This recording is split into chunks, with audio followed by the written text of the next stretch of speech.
अस्सलाम वालेकुम dear learners, how are you all? Hope you are doing well.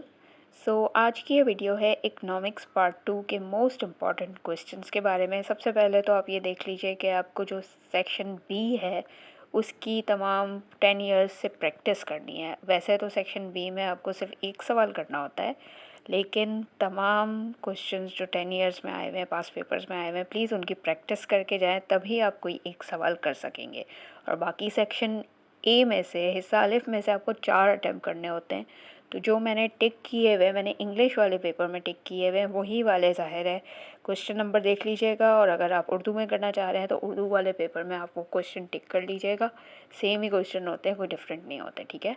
और ये मैंने इसमें लास्ट 10 इयर्स के पेपर में से ही आपको इम्पोर्टेंट दी है। प्लीज़ ये तमाम करके जाइएगा। कुछ भी अगर आप छोड़ते हैं तो फिर ये ना कहिएगा कि भाई आपका पेपर नहीं लगा और हमारा पेपर अच्छा नहीं हुआ, ठीक है। ये मोस्ट इम्पॉर्टेंट क्वेश्चंस हैं जो मेरे हिसाब से, मेरे गेस के हिसाब से इस साल आएंगे। तो जो मैं आपको गेस दे रही हूँ वो वैसे ही मैं आपको बहुत ज़्यादा चुन के स्पेसिफिक करके दे रही हूँ। देखिए, सारी बुक तो नहीं दे रही ना, उसमें से मैं आपको बमुश्किल 8 से 10 टॉपिक्स निकाल के दे रही हूँ।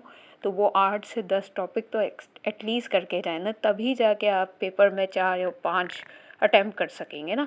अगर आप गिनती के ही 4 और 5 करके जाएंगे टॉपिक्स, तो फिर आप पेपर में अगर वो 4-5 टॉपिक ना आए तो फिर आपका पेपर अच्छा नहीं होगा ना। तो कोशिश कीजिए एटलीस्ट कम से कम 10 टॉपिक तो करके जाएं। और 10 टॉपिक मतलब कि फिर वो पूरे पूरे टॉपिक्स, ठीक है। ये नहीं कि बस एक सवाल उसमें से, टॉपिक में से एक सवाल निकाला और वो याद कर लिया एंड दैट्स इट। ये टॉपिक्स हैं, याद रखिएगा। मैंने जो सवाल टिक किए हुए, ये सवाल नहीं करने, ये बाकायदा टॉपिक आपने बुक में से पढ़ने। मैं हमेशा टॉपिक्स देती हूँ, कभी सवाल नहीं देती, ठीक है। तो आपके पेपर में भी टॉपिक इम्पॉर्टेंट होता है, सवाल नहीं होता। आई होप आपको समझ आ गया होगा। नेक्स्ट वीडियो के साथ मिलती हूँ। अल्लाह हाफ़िज़।